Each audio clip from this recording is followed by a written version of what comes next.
कैलाश पर्वत पर गहरी शांति फैली हुई थी। बर्फ से ढकी ऊंची चोटियां, मंद बहती ठंडी हवा और चारों ओर गूंजती दिव्यता पूरे वातावरण को अलौकिक बना रही थी। भगवान शिव शांत मुद्रा में ध्यान से बाहर आए और माता पार्वती की ओर देखा। उनके नेत्रों में करुणा और अनंत ज्ञान की झलक थी। माता पार्वती कुछ क्षण मौन रही, फिर उनके मन में उठा प्रश्न धीरे धीरे शब्दों में बदल गया। उनके स्वर में जिज्ञासा थी, पर साथ ही संसार के दुखों को समझने की चिंता भी छुपी हुई थी। उन्होंने बहुत ही शांत और विनम्र भाव से पूछा, प्रभु, क्या भाग्य का लिखा ही सब कुछ होता है, या फिर इस संसार में कर्म भी उतने ही आवश्यक हैं? उनका प्रश्न सुनकर कैलाश की वायु और भी धीमी हो गई, जैसे स्वयं प्रकृति भी इस उत्तर को सुनने के लिए ठहर गई हो। भगवान शिव कुछ क्षण मौन रहे। उनका मौन भी उत्तर से कम नहीं था, बल्कि उसमें पूरे सृष्टि के रहस्य समाये हुए थे। फिर उन्होंने धीरे धीरे आंखें खोली। उनके चेहरे पर वही शांत मुस्कान थी जो हर उलझन को सरल बना देती है। उन्होंने बहुत ही गंभीर और गूढ़ स्वर में कहना प्रारंभ किया, देवी, भाग्य वह नहीं जो केवल लिखा हुआ पत्थर हो, और कर्म वह नहीं जो केवल वर्तमान का प्रयास हो। दोनों एक दूसरे से जुड़े हुए हैं। जो जीवन में आता है वह केवल संयोग नहीं होता, उसमें पिछले कर्मों की छाप होती है। लेकिन केवल भाग्य पर निर्भर रहना भी अधूरा सत्य है, क्योंकि हर आत्मा को यह शक्ति दी गई है कि वह अपने कर्मों से अपने मार्ग को बदल सके। माता पार्वती ध्यान से सुन रही थीं। उनकी आंखों में अब और गहरी जिज्ञासा थी, जैसे वे इस रहस्य को पूरी तरह समझना चाहती हों। भगवान शिव आगे बोले, यदि केवल भाग्य ही सब कुछ होता तो प्रयास का कोई अर्थ नहीं रहता, और यदि केवल कर्म ही सब कुछ होता तो जीवन में संतुलन नहीं होता। इसलिए सृष्टि ने दोनों को साथ जोड़ा है। भाग्य बीज है और कर्म उसे फल देने वाली भूमि है। उनके वचनों के साथ ही कैलाश की बर्फ पर हल्की दिव्यता फैल गई, जैसे स्वयं ब्रह्मांड इस सत्य को स्वीकार कर रहा हो। माता पार्वती कुछ क्षण शांत रही, फिर उनके मन में एक नई कथा की झलक उभरने लगी, जो इस सत्य को किसी जीवन की घटना के माध्यम से समझाएगी। अब आगे बताओ। नेक्स्ट। Thums up. कैलाश पर्वत पर वही दिव्य शांति फैली हुई थी। चारों ओर बर्फ की उजली चमक, मंद हवा की सरसराहट और वातावरण में गूंजती गहराई, मानो पूरा ब्रह्मांड किसी महत्वपूर्ण सत्य को सुनने के लिए ठहर गया हो। भगवान शिव अपने आसन पर स्थित थे और माता पार्वती उनके समक्ष बैठी थीं। उनके मन में अभी भी वही प्रश्न गूंज रहा था जो उन्होंने अभी कुछ क्षण पहले पूछा था। माता पार्वती ने फिर से उसी जिज्ञासा के साथ पर और अधिक विनम्रता से कहा, प्रभु, जो आपने बताया वह बहुत गूढ़ है, लेकिन मैं इसे किसी जीवन की घटना के माध्यम से और स्पष्ट रूप से समझना चाहती हूँ। क्या आप कोई ऐसा उदाहरण बता सकते हैं जहाँ भाग्य और कर्म दोनों का प्रभाव दिखाई देता हो? उनकी बात सुनकर भगवान शिव की दृष्टि थोड़ी दूर क्षितिज की ओर चली गई। उनके चेहरे पर एक शांत गंभीरता थी, जैसे वे किसी ऐसे जीवन की कथा को देखने जा रहे हों जो अभी घटने वाली है। कुछ क्षण मौन के बाद उन्होंने बहुत धीमे स्वर में कहा, देवी, मैं तुम्हें एक ऐसे जीवन की कहानी सुनाता हूँ जहाँ भाग्य ने जन्म दिया लेकिन कर्म ने पूरे जीवन की दिशा बदल दी। उनके वचन समाप्त होते ही कैलाश की वायु और भी शांत हो गई, और उसी क्षण एक नई कथा का आरंभ होने वाला था। कैलाश पर्वत पर भगवान शिव और माता पार्वती विराजमान थे। माता पार्वती ने भगवान शिव से पूछा, प्रभु, क्या भाग्य का लिखा ही सब कुछ होता है या कर्म भी आवश्यक होते हैं? भगवान शिव मुस्कुराए और बोले, देवी, भाग्य और कर्म दोनों का अपना महत्व है। इसे समझने के लिए मैं तुम्हें एक कथा सुनाता हूँ। बहुत समय पहले एक छोटा सा गांव था। वह गांव अपनी सादगी और प्रेम के लिए दूर दूर तक जाना जाता था। गांव के चारों ओर हरे भरे खेत थे। सुबह होते ही मंदिर की घंटियों की आवाज सुनाई देती थी। गांव के लोग अधिक धनी नहीं थे, लेकिन उनके मन में संतोष था। सब एक दूसरे के सुख दुख में साथ खड़े रहते थे। उसी गांव के किनारे एक छोटी सी झोपड़ी थी। उस झोपड़ी में एक गरीब दंपत्ति रहता था। उनके पास धन नहीं था, जमीन नहीं थी, लेकिन उनके मन में एक दूसरे के लिए बहुत प्रेम था। पति दिन भर मेहनत करता और पत्नी घर संभालती। शाम को दोनों साथ बैठकर अपने आने वाले कल के सपने देखते। उनकी एक ही इच्छा थी कि उनके आंगन में भी एक दिन किसी बच्चे की किलकारी गूंजे। दिन बीतते गए। गरीब दंपत्ति अपनी छोटी सी दुनिया में खुश रहने की कोशिश करते रहे। जब भी गांव में किसी के घर बच्चे की किलकारी गूंजती, दोनों मुस्कुरा तो देते, लेकिन उनके मन का खालीपन और बढ़ जाता। रात को झोपड़ी के बाहर बैठकर वे आसमान के तारों को देखते और ईश्वर से प्रार्थना करते। पत्नी कहती, एक बार हमारी गोद भी भर जाए, फिर मुझे जीवन से और कुछ नहीं चाहिए। पति उसे ढांढस बंधाता और कहता, भगवान के घर देर है, अंधेर नहीं है। समय अपनी गति से चलता रहा। फिर एक दिन उनके जीवन में वह खुशी आई जिसका वे वर्षों से इंतजार कर रहे थे। पत्नी ने एक सुंदर सी कन्या को जन्म दिया। नन्ही सी बच्ची को देखकर दोनों की आंखों से खुशी के आंसू बह निकले। झोपड़ी छोटी थी, साधन कम थे, लेकिन उस दिन उन्हें लगा जैसे उनके घर में सारे संसार की खुशियां आ गई हों। माँ अपनी बच्ची को सीने से लगाए बैठी रहती। पिता बार बार उसके छोटे से चेहरे को देखकर मुस्कुरा उठता। उनकी सुनी दुनिया अब पूरी होने लगी थी। बेटी के जन्म के बाद झोपड़ी का वातावरण बदल गया। जहाँ पहले सन्नाटा रहता था, वहाँ अब नन्ही किलकारियाँ सुनाई देने लगी। माँ अपनी बच्ची को गोद में लेकर घंटों निहारती रहती। उसे लगता जैसे वर्षों की प्रतीक्षा आज पूरी हुई हो। पिता भी काम पर जाने से पहले बच्ची का चेहरा देखे बिना घर से नहीं निकलता था। उसकी छोटी सी मुस्कान देखकर उसकी सारी थकान दूर हो जाती। बेटी के जन्म को अभी एक ही दिन हुआ था। दोनों उसे देखकर भविष्य के सपने बुन रहे थे। उन्हें क्या पता था कि भाग्य उनके जीवन में एक बहुत बड़ी परीक्षा लेकर खड़ा है। अगली सुबह उन्हें एक जरूरी काम से गांव के बाहर जाना पड़ा। माँ ने अपनी एक दिन की बच्ची को कपड़े में बहुत सावधानी से लपेटा और उसे अपनी गोद में लेकर चल पड़ी। पिता उनके साथ था। दोनों धीरे धीरे उस जंगल की ओर बढ़ रहे थे जिसके रास्ते से होकर उन्हें आगे जाना था। जंगल का रास्ता लंबा था, चारों ओर ऊंचे ऊंचे पेड़ खड़े थे। माँ अपनी बच्ची को सीने से लगाए हुए चल रही थी, बार बार उसके चेहरे को देखती और मुस्कुरा देती। पिता भी रास्ते भर बेटी की बातें करता जा रहा था। दोनों के मन में अपनी बच्ची को लेकर न जाने कितने सपने थे। धीरे धीरे वे जंगल के बीचों बीच पहुंच गए। वहां चारों ओर सन्नाटा था। अचानक कुछ डाकू उनके सामने आ गए। गरीब दंपत्ति घबरा गए। उन्होंने किसी का क्या बिगाड़ा था, लेकिन डाकुओं के मन में दया नहीं थी। माँ ने अपनी बच्ची को और कसकर सीने से लगा लिया। उसकी आंखों में अपनी बेटी की चिंता साफ दिखाई दे रही थी। उसी समय उसे पास में एक बड़ा पेड़ दिखाई दिया। कांपते हाथों से उसने बच्ची को कपड़े में लपेटा और जल्दी से उस पेड़ के पीछे सुरक्षित जगह पर लिटा दिया। फिर उसने एक बार अपनी बेटी का चेहरा देखा और उसकी आंखों से आंसू बहने लगे। माँ बार बार पीछे मुड़कर अपनी बेटी को देख रही थी। उसका मन अपनी बच्ची के पास ही रुक जाना चाहता था, लेकिन परिस्थितियाँ उसके हाथ में नहीं थी। उसने दूर से ही अपनी बेटी को अंतिम बार निहारा। पिता भी अपनी आंखों के आंसू रोक नहीं पा रहा था। दोनों के मन में बस एक ही प्रार्थना थी, हे महादेव, हमारी बेटी की रक्षा करना। कुछ ही क्षणों बाद डाकुओं ने उस गरीब दंपत्ति को मार डाला। जंगल फिर से शांत हो गया। चारों ओर सन्नाटा छा गया, लेकिन उस सन्नाटे के बीच पेड़ के पीछे छुपी वह एक दिन की मासूम बच्ची जीवित थी।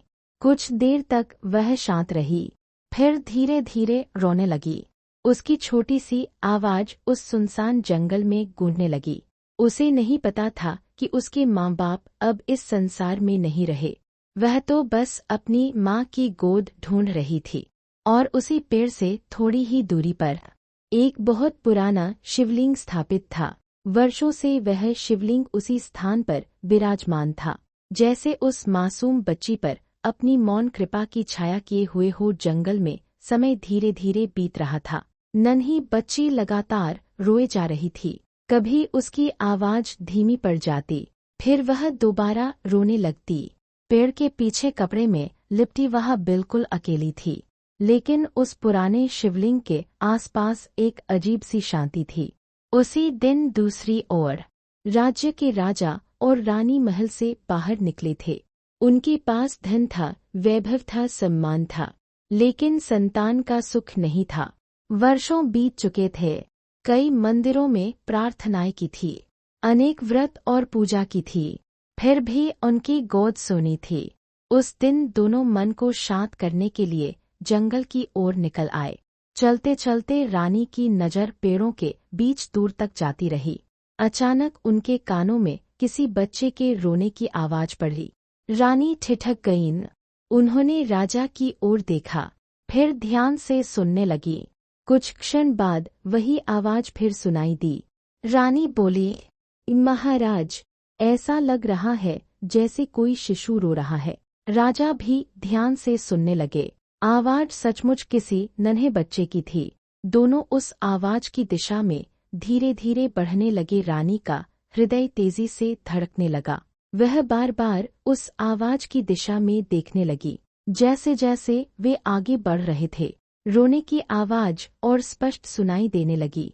कुछ ही देर में वे उस बड़े पेड़ के पास पहुंच गए।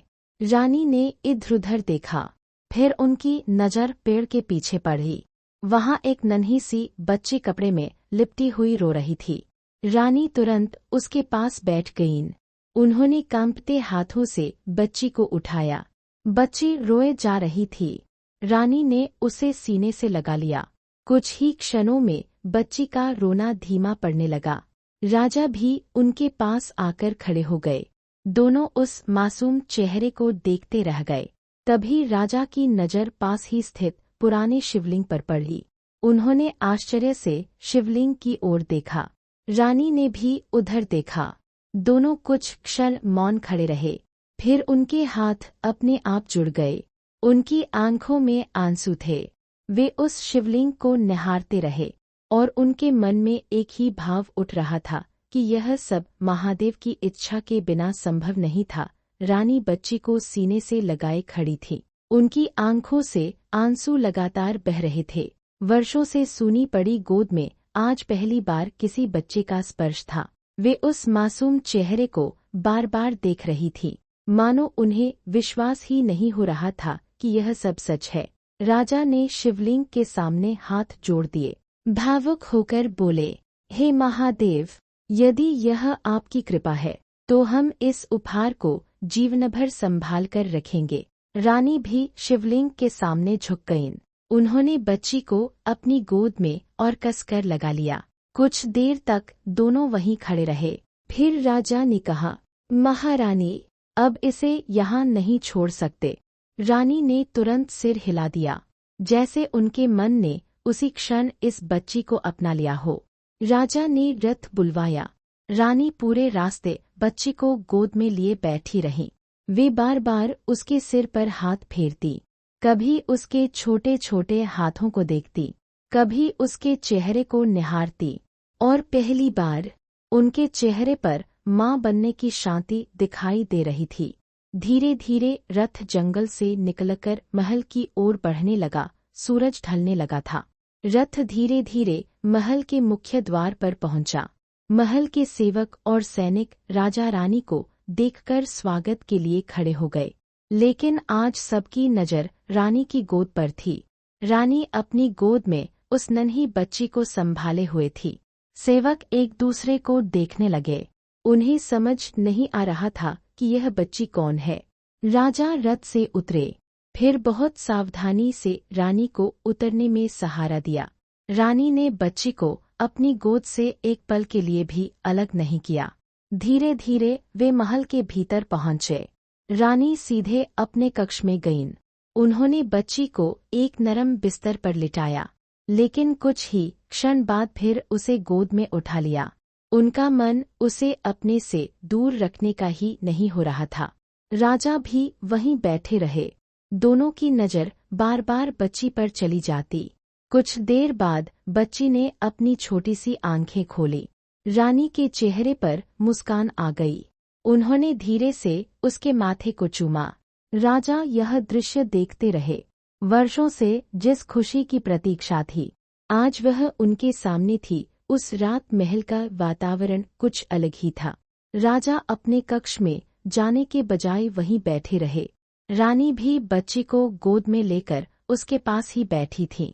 कभी वह बच्ची को देखती, कभी मुस्कुराती और कभी उनकी आंखें भर आती। इतने वर्षों में पहली बार उनके मन का खालीपन कम हुआ था। कुछ देर बाद एक दासी दूध लेकर आई। रानी ने बहुत सावधानी से बच्ची की देखभाल करवाई।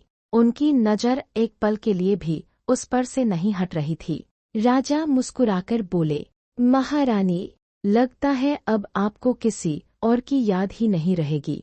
रानी ने बच्ची की ओर देखते हुए कहा, महाराज, न जाने क्यों ऐसा लगता है जैसे यह बरसों से हमारी ही प्रतीक्षा कर रही थी। राजा कुछ क्षण चुप रहे, फिर उनकी नज़र महादेव की प्रतिमा पर गई। उन्होंने मन ही मन प्रणाम किया। उस रात न राजा को नींद आई, न रानी को। दोनों बार बार उठकर बच्ची को देखते रहे। कभी उसके सिर पर हाथ फेरते, कभी उसके छोटे छोटे हाथों को अपनी हथेली में लेते, और हर बार उनके चेहरे पर एक नई मुस्कान आ जाती। महल की वह रात वर्षों बाद खुशियों से भरी हुई थी। सुबह होते ही महल में इस बात की चर्चा फैल गई कि राजा और रानी एक नन्ही बच्ची को अपने साथ लाए हैं। दासियां, सेवक और महल के बुजुर्ग लोग दूर से उसे देखने लगे। सबके चेहरे पर उत्सुकता थी। रानी ने किसी को भी शोर मचाने नहीं दिया। वह चाहती थी कि बच्ची आराम से सोती रहे। जब बच्ची जागी तो रानी तुरंत उसके पास पहुंच गईं। उन्होंने उसे गोद में उठा लिया। बच्ची कुछ पल रानी के चेहरे को देखती रही, फिर धीरे से मुस्कुरा दी। रानी का हृदय भर आया। उन्होंने उसे सीने से लगा लिया। उधर राजा भी राजसभा जाने से पहले उसके पास आए। उन्होंने अपनी उंगली बच्ची की ओर बढ़ाई। नन्ही बच्ची ने उनकी उंगली पकड़ ली। राजा कुछ क्षण उसे देखते रह गए।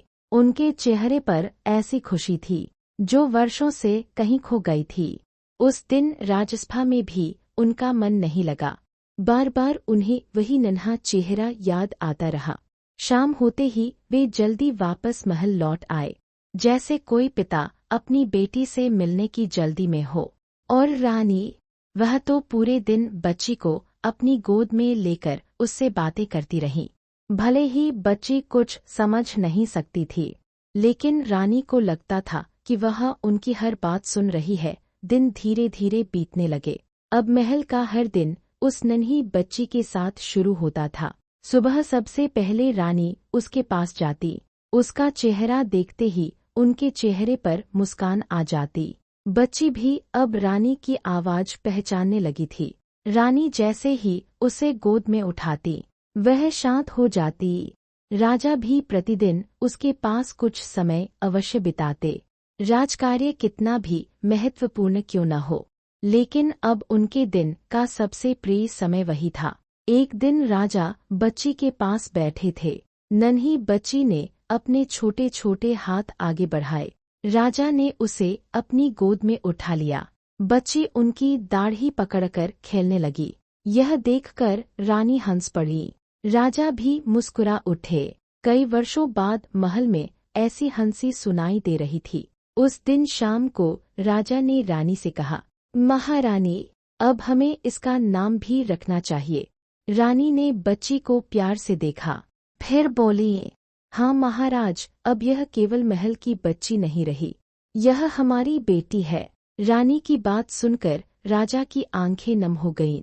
उन्होंने बच्ची की ओर देखा। नन्ही सी बेटी अपनी ही दुनिया में मुस्कुरा रही थी। अगले दिन महल में नामकरण की तैयारी होने लगी। बहुत बड़ा आयोजन नहीं किया गया। राजा और रानी चाहते थे कि यह दिन परिवार की खुशी की तरह मनाया जाए। महल के मंदिर को सजाया गया, दीपक जलाए गए, फूलों की सुगंध पूरे वातावरण में फैल गई। रानी ने अपनी बेटी को नए वस्त्र पहनाए, फिर उसे गोद में लेकर मंदिर पहुंची। राजा भी उनके साथ थे। दोनों ने सबसे पहले महादेव के सामने सिर झुकाया। उनके मन में बार बार वही जंगल, वही शिवलिंग और वही दिन याद आ रहा था। अगर उस दिन महादेव की कृपा न होती तो शायद आज यह सुख भी न होता। पूजा के बाद बेटी का नाम रखा गया। महल में पहली बार उसकी पहचान बनी। अब सब उसे उसके नाम से पुकारने लगे। रानी बार बार उसका नाम लेकर बुलाती और फिर स्वयं ही मुस्कुरा देती। उस दिन महल में कोई शोर नहीं था, लेकिन हर चेहरे पर खुशी थी। और रात को जब बेटी सो गई तो राजा और रानी कुछ देर उसके पास बैठे रहे। दोनों उसे निहारते रहे, जैसे उन्हें अभी भी विश्वास न हो रहा हो कि उनकी सूनी गोद सचमुच भर चुकी है। समय धीरे धीरे आगे बढ़ता रहा। नन्ही राजकुमारी अब पहले से थोड़ी बड़ी हो गई थी। वह अब अपने आसपास की चीजों को ध्यान से देखने लगी थी। रानी जब उसके सामने आती तो वह हाथ पैर हिलाने लगती। राजा की आवाज सुनते ही उसके चेहरे पर मुस्कान आ जाती। पूरा महल अब उसी के इर्द गिर्द घूमता था। एक दिन रानी उसे आंगन में लेकर बैठी थी। राजकुमारी घुटनों के बल आगे बढ़ने की कोशिश कर रही थी। वह थोड़ा आगे जाती, फिर बैठ जाती, फिर दोबारा कोशिश करती। रानी उसे देखकर खुश हो रही थी। उसी समय राजा भी वहां आ गए। दोनों चुपचाप उसकी कोशिश देखते रहे। कुछ दिनों बाद वह घुटनों के बल पूरे आंगन में घूमने लगी। कभी किसी दासी के पास पहुंच जाती, कभी रानी की गोद में आ जाती और कभी राजा के वस्त्र पकड़ लेती। उसकी छोटी छोटी शरारतों से महल में रौनक बनी रहती। जहां पहले बड़े बड़े कक्षों में सन्नाटा रहता था, अब वहां उसकी हंसी गूंजती थी। राजा अक्सर कहते, महारानी, लगता है इसने पूरे महल को अपना बना लिया है। रानी मुस्कुराकर बेटी को सीने से लगा लेती। उनके लिए वह केवल राजकुमारी नहीं थी, वह उनके जीवन की सबसे बड़ी खुशी थी। एक दिन राजकुमारी आंगन में खेल रही थी। रानी थोड़ी दूरी पर बैठी उसे देख रही थी। राजा भी वहीं खड़े थे। राजकुमारी अब अपने पैरों पर खड़े होने की कोशिश करने लगी थी। वह दीवार का सहारा लेकर खड़ी होती, फिर बैठ जाती, थोड़ी देर बाद फिर कोशिश करती। राजा और रानी उसकी हर छोटी बात पर खुश हो जाते थे। फिर एक दिन वह पल भी आ गया जिसका दोनों को इंतजार था। राजकुमारी ने सहारा लेकर खड़े खड़े एक छोटा सा कदम आगे बढ़ाया, फिर दूसरा कदम, और फिर वह गिरने लगी। लेकिन राजा ने तुरंत आगे बढ़कर उसे संभाल लिया। रानी की आंखों में खुशी के आंसू आ गए। उन्हें ऐसा लग रहा था जैसे उनकी बेटी ने नहीं, उनकी खुशियों ने पहला कदम रखा हो। उस दिन से राजा रोज उसका हाथ पकड़कर आंगन में चलाना शुरू कर देते। राजकुमारी अपनी छोटी छोटी टांगों से चलने की कोशिश करती, कभी गिरती, कभी हंसती और फिर दोबारा उठ खड़ी होती। धीरे धीरे पूरे महल में उसकी चहलकदमी बढ़ने लगी। जहां वह जाती वहीं खुशियां बिखर जाती और राजा रानी उसे देखकर मन ही मन महादेव को धन्यवाद देते रहते। समय के साथ राजकुमारी और बड़ी होने लगी। अब वह पूरे महल में दौड़ती भागती फिरती थी। कभी बगीचे में फूलों के बीच खेलती, कभी महल के आंगन में बैठकर पक्षियों को देखती। रानी उसे अपने पास बैठाकर अच्छी बातें सिखाती, बड़ों का सम्मान करना, सच बोलना और किसी का दिल न दुखाना। राजकुमारी ध्यान से उनकी बातें सुनती। उधर राजा जब राजसभा से लौटते तो वह दौड़कर उनके पास पहुंच जाती। राजा उसे गोद में उठा लेते, फिर दोनों देर तक बातें करते। एक दिन राजकुमारी ने पूछा, पिताजी, आप पूरे दिन कहाँ रहते हैं? राजा मुस्कुराए और बोले, बैठिए, मैं राज्य के लोगों की देखभाल करता हूँ। राजकुमारी कुछ देर सोचती रही, फिर बोली, जैसे आप मेरी करते हैं। राजा की आंखें भर आईं। उन्होंने उसे सीने से लगा लिया। रानी यह दृश्य देखकर मुस्कुरा रही थी। उस दिन राजा और रानी को लगा महादेव ने उन्हें केवल एक बेटी ही नहीं दी, बल्कि एक पूरा परिवार दे दिया है। दिन बीतते गए। राजकुमारी अब समझदार होती जा रही थी। उसका मन बहुत कोमल था। महल में कोई सेवक बीमार पड़ जाता तो वह उसका हाल पूछने पहुंच जाती। किसी को दुखी देखती तो उसके पास बैठ जाती। रानी उसे देखकर प्रसन्न होती। उन्हें लगता था कि बेटी के भीतर दया और प्रेम अपने आप बढ़ रहा है। एक दिन शाम को राजकुमारी महल की छत पर खड़ी थी। सूरज धीरे धीरे ढल रहा था। वह आकाश को देख रही थी। तभी उसने राजा से पूछा, पिताजी, क्या भगवान सच में सबकी सुनते हैं? राजा कुछ क्षण चुप रहे, फिर मुस्कुराकर बोले, हाँ बेटी, सच्चे मन से की गई प्रार्थना भगवान अवश्य सुनते हैं। राजकुमारी ने फिर पूछा, तो क्या भगवान ने आपको भी मेरी खुशी दी थी? राजा की आंखें नम हो गईं। उन्होंने उसके सिर पर हाथ फेरते हुए कहा, हाँ बेटी, तुम हमारे जीवन की सबसे बड़ी खुशी हो। राजकुमारी मुस्कुरा दी और राजा मन ही मन उस दिन को याद करने लगे, जब जंगल के उस पुराने शिवलिंग के पास पहली बार उन्होंने इस नन्ही सी बच्ची को देखा था। उस दिन के बाद राजकुमारी के मन में भगवान के प्रति श्रद्धा और बढ़ने लगी। जब भी वह महल के मंदिर में जाती, कुछ देर शांत बैठती, दीपक की लौ को देखती रहती, उसे मंदिर में बहुत सुकून मिलता था। एक दिन उसने रानी से पूछा, माताजी, महादेव कैसे होते हैं? रानी मुस्कुराईं। उन्होंने उसे अपने पास बिठाया, फिर प्यार से बोली, महादेव अपने भक्तों पर हमेशा कृपा करते हैं। जो सच्चे मन से उन्हें याद करता है, वे उसका साथ कभी नहीं छोड़ते। राजकुमारी ध्यान से सुनती रही। उस दिन से वह प्रतिदिन मंदिर जाने लगी। पहले कुछ क्षण, फिर कुछ देर और धीरे धीरे उसका मन भक्ति में लगने लगा। राजा और रानी उसे देखकर प्रसन्न होते। उन्हें लगता था कि उनकी बेटी केवल बड़ी ही नहीं हो रही, बल्कि अच्छे संस्कारों के साथ आगे बढ़ रही है। समय अपनी गति से चलता रहा। देखते ही देखते वह बचपन से निकलकर किशोर अवस्था में पहुंचने लगी। उसकी समझ, उसका स्वभाव और उसकी श्रद्धा सबके मन को जीत लेते थे। समय बीतता गया। राजकुमारी अब विवाह योग्य हो चुकी थी। उसकी बुद्धिमानी, सरल स्वभाव और अच्छे संस्कारों की चर्चा दूर दूर तक होने लगी।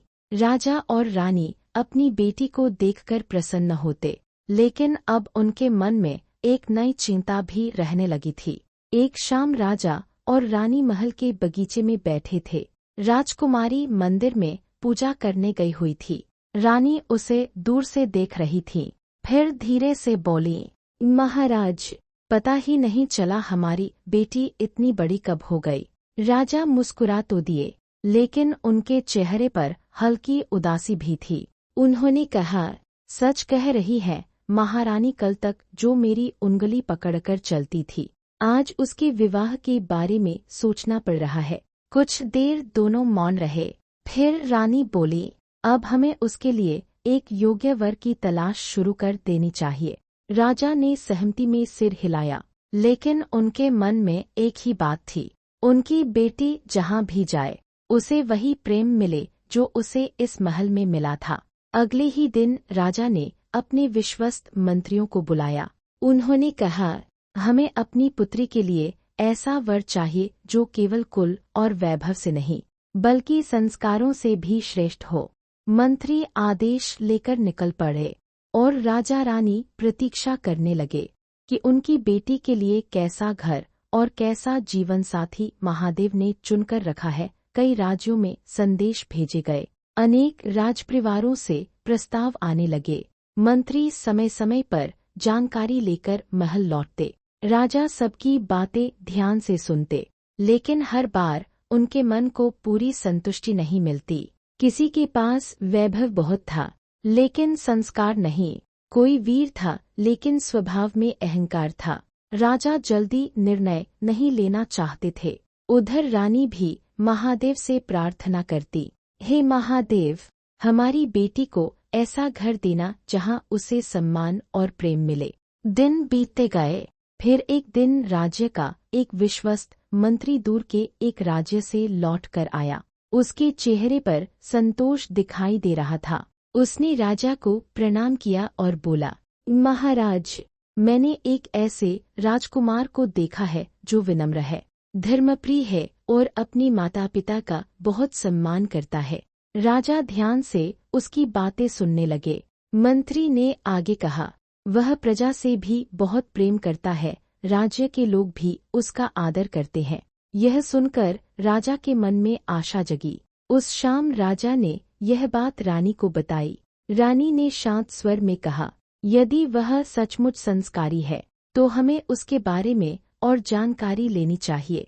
दोनों ने निर्णय लिया कि जल्दबाजी नहीं करेंगे, पहले उस परिवार और राजकुमार को अच्छी तरह समझेंगे, क्योंकि उनके लिए यह केवल विवाह नहीं था, यह उनकी बेटी के पूरे जीवन का प्रश्न था। कुछ दिनों तक उस राजकुमार और उसके परिवार के बारे में जानकारी ली जाती रही। जितनी बातें पता चलती, राजा और रानी का विश्वास उतना ही बढ़ता जाता। राजकुमार अपने माता पिता का आदर करता था, धर्म और मर्यादा का पालन करता था, उसके व्यवहार की प्रशंसा हर कोई करता था।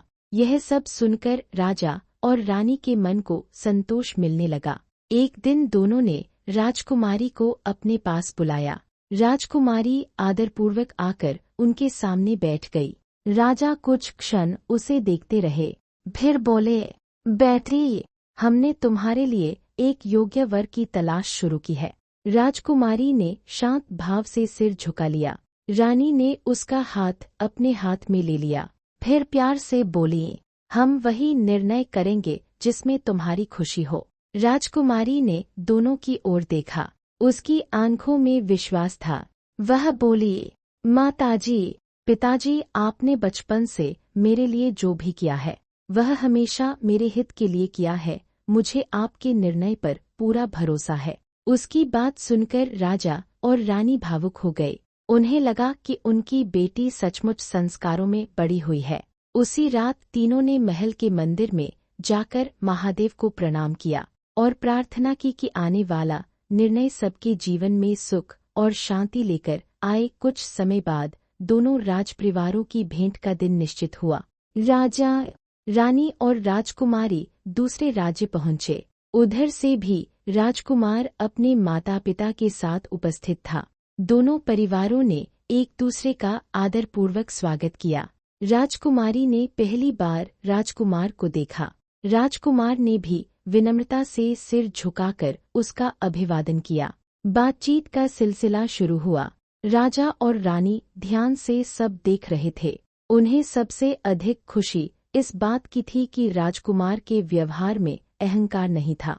वह अपने माता पिता से आदरपूर्वक बात करता था, बड़ों का सम्मान करता था और सबकी बातें धैर्य से सुनता था।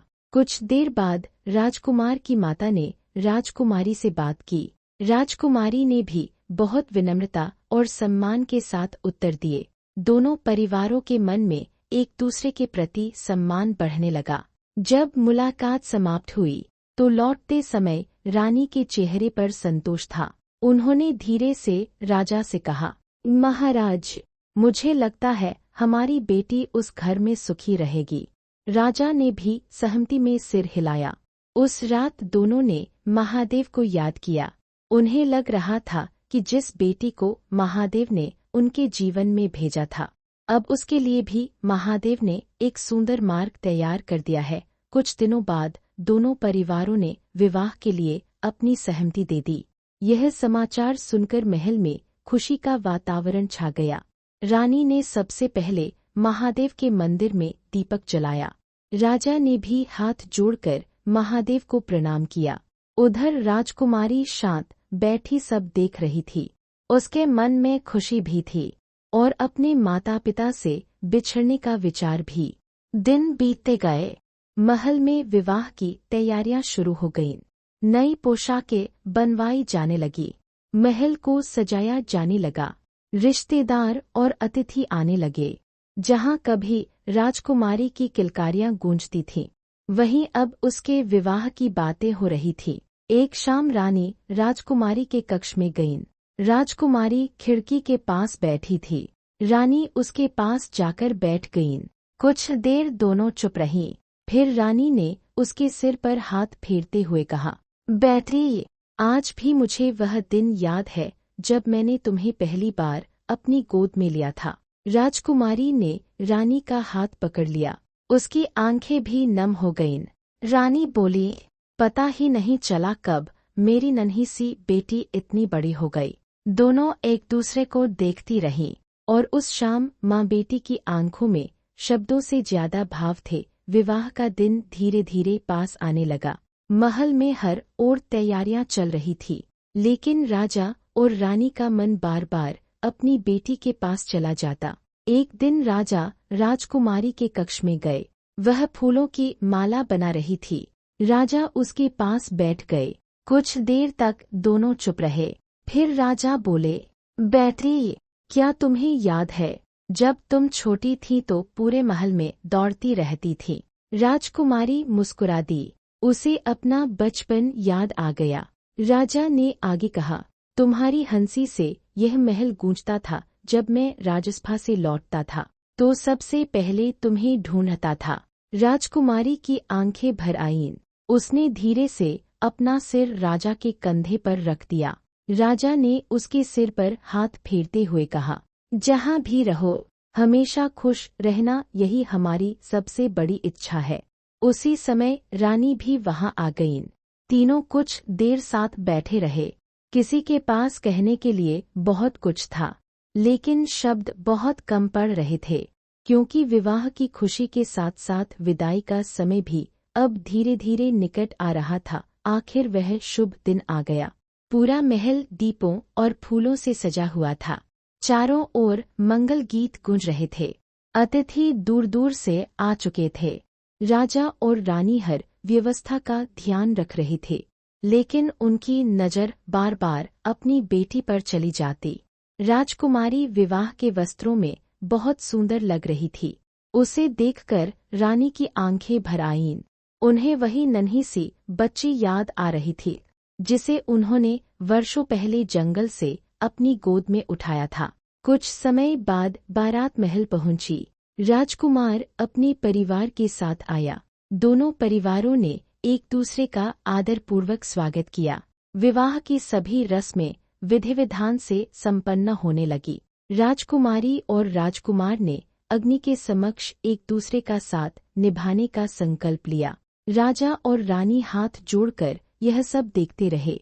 उनके मन में एक ही प्रार्थना थी, हे महादेव, हमारी बेटी का जीवन सुख और सम्मान से भर देना। रात धीरे धीरे बीतती रही और विवाह की सभी रस्में पूर्ण हो गईं। सुबह विदाई का समय आ गया।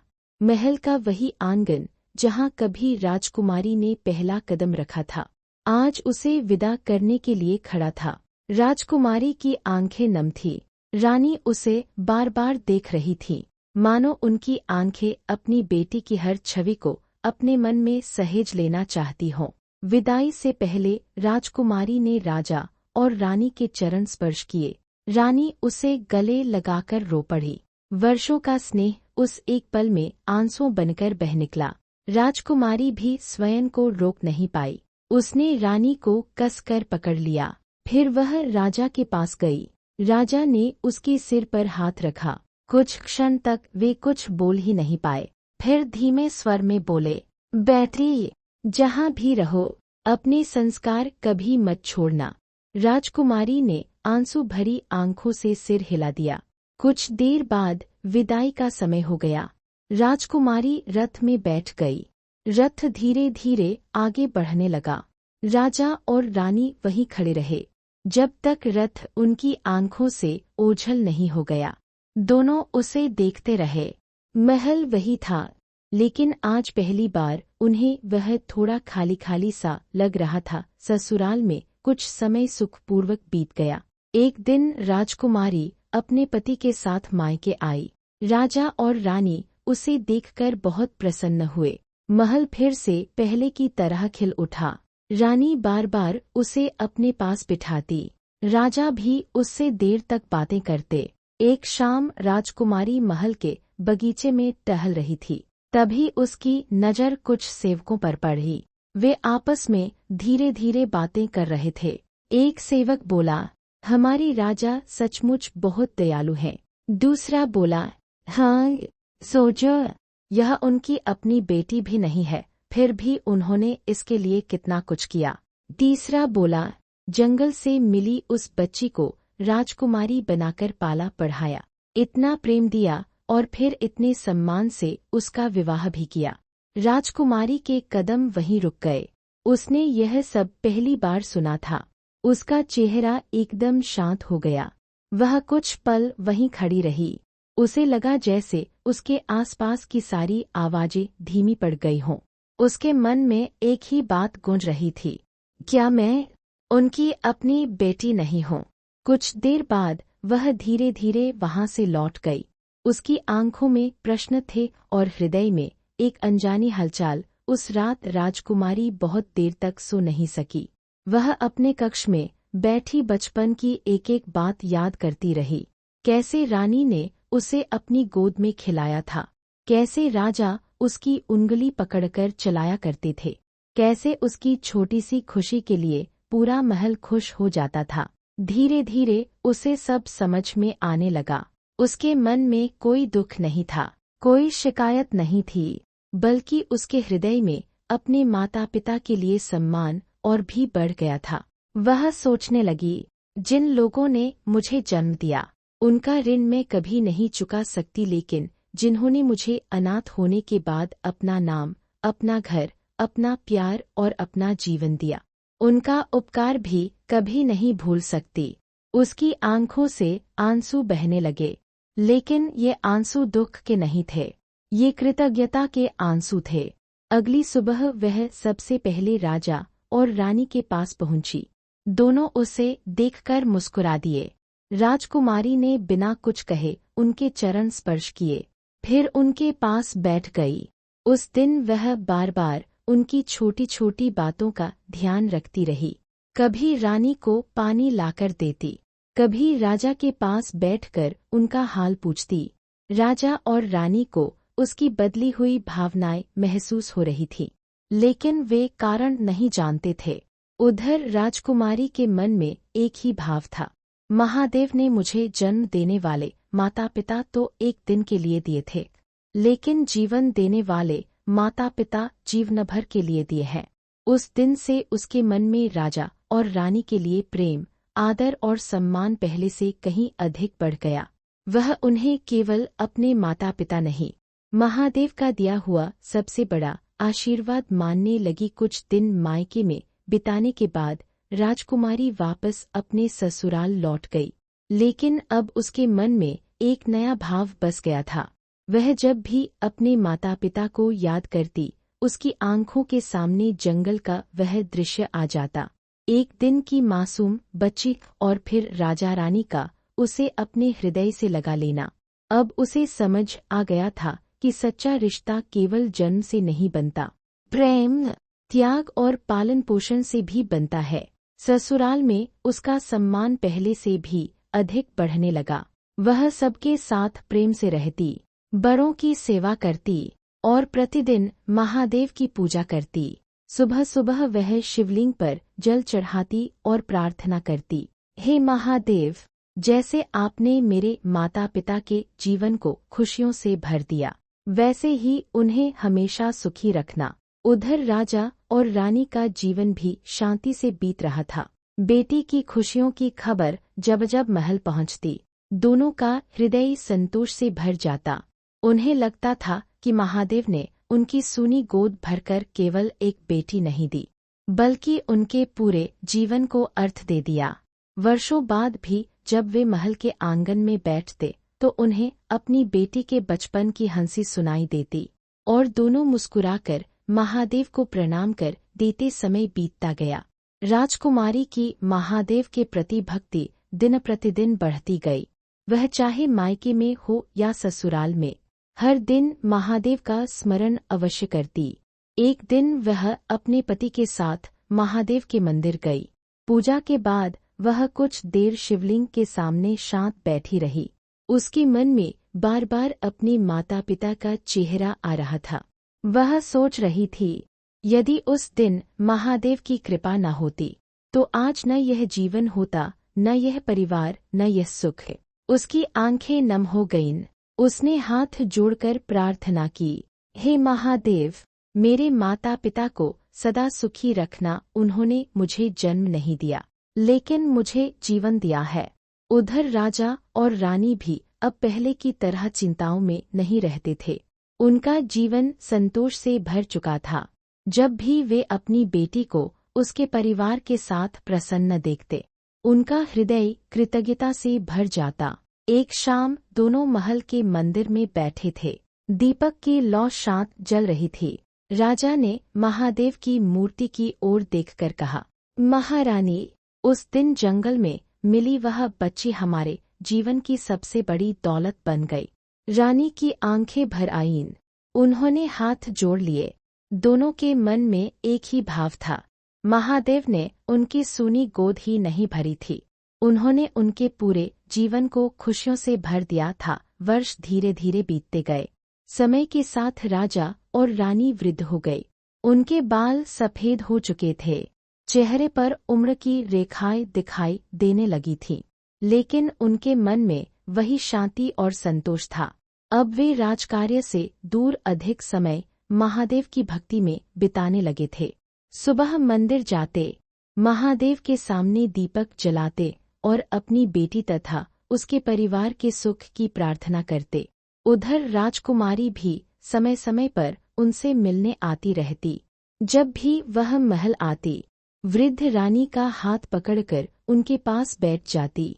राजा को अपने हाथों से भोजन कराती, उनकी दवाइयों का ध्यान रखती। अब वह केवल बेटी नहीं रही थी, वह उनके सहारे की तरह बन गई थी। एक दिन शाम को राजा महल के आंगन में बैठे थे, वही आंगन जहाँ कभी एक नन्ही बच्ची दौड़ती थी। राजा मुस्कुराए और बोले, महारानी, पता ही नहीं चला कब वह नन्ही सी बच्ची इतनी बड़ी हो गई। रानी की आंखें नम हो गईं।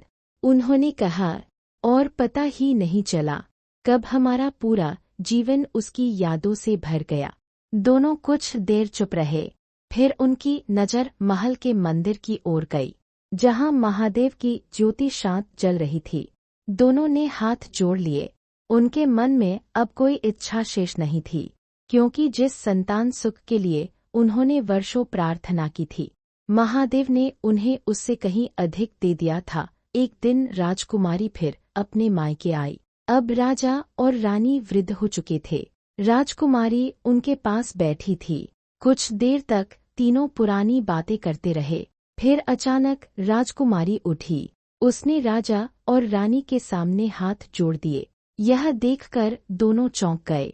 रानी ने तुरंत उसका हाथ पकड़ लिया और बोली, बेटी, यह क्या कर रही हो? राजकुमारी की आंखें नम थी। वह बोली, आज मैं आप दोनों को धन्यवाद देने आई हूँ। राजा और रानी एक दूसरे को देखने लगे। राजा ने मुस्कुराकर पूछा, धन्यवाद? किस बात का बेटी? यह सुनकर राजकुमारी कुछ क्षण शांत रही, फिर धीमे स्वर में बोली, क्योंकि मैं सच जानती हूँ। राजा और रानी के चेहरे का रंग बदल गया।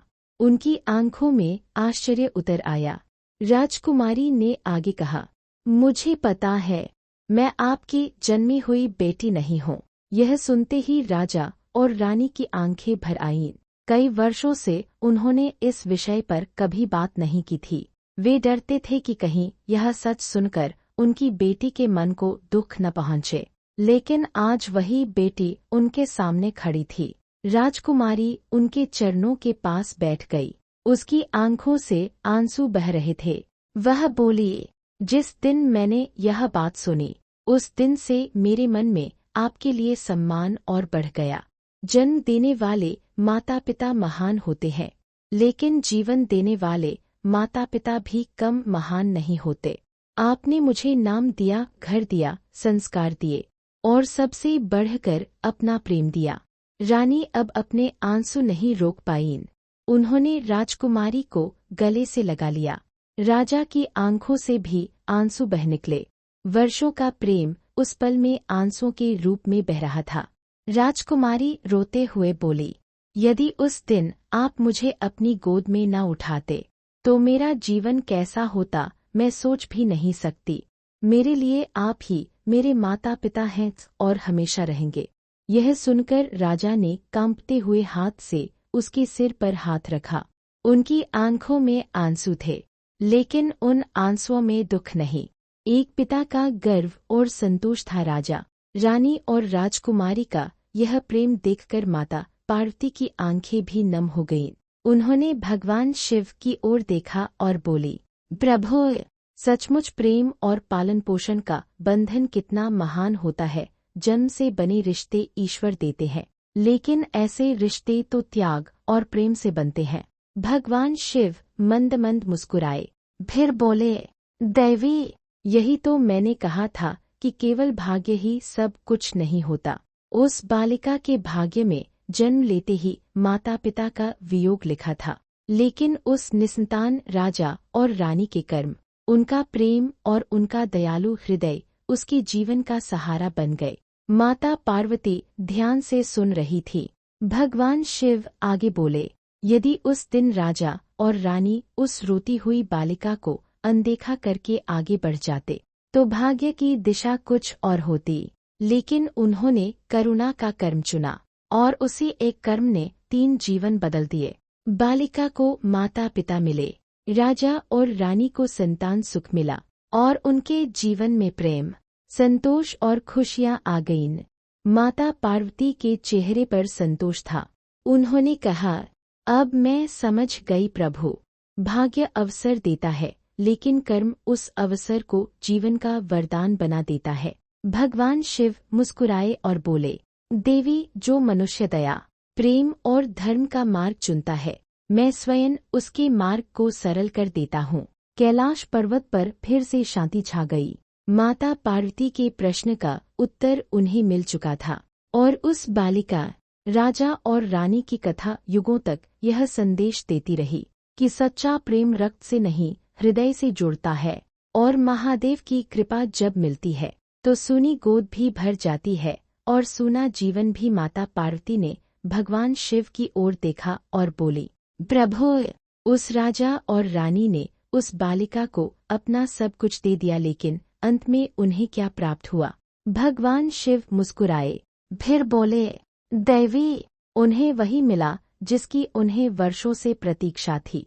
संतोष, धन, वैभव और राज्य होते हुए भी उनका जीवन अधूरा था, लेकिन उस बालिका के आने के बाद उनका जीवन पूर्ण हो गया। माता पार्वती शांत भाव से सुनती रही। भगवान शिव आगे बोले, जब वे वृद्ध हुए तब वही बालिका उनके बुढ़ापे का सहारा बनी। जब उनकी आंखें कमजोर हो गईं तब वही उनकी आंखों का प्रकाश बनी। जब उनके कदम धीमे हो गए तब वही उनका सहारा बनी, और जब उन्हें अपने जीवन की ओर पीछे मुड़कर देखने का अवसर मिला तब उनके पास पछताने के लिए कुछ नहीं था, क्योंकि उन्होंने एक अनाथ बालिका को अपनाकर केवल उसका जीवन नहीं बदला था, अपने जीवन को भी सफल बना लिया था। माता पार्वती के चेहरे पर प्रसन्नता थी। उन्होंने हाथ जोड़कर कहा, प्रभु, अब मैं समझ गई कि भाग्य और कर्म का रहस्य क्या है। भगवान शिव बोले, देवी, भाग्य ने उस बालिका को जंगल तक पहुंचाया था, लेकिन कर्म ने उसे राजमहल तक पहुंचाया। भाग्य ने राजा और रानी की गोद सूनी रखी थी, लेकिन उनके दया के कर्मों ने उनकी गोद भर दी।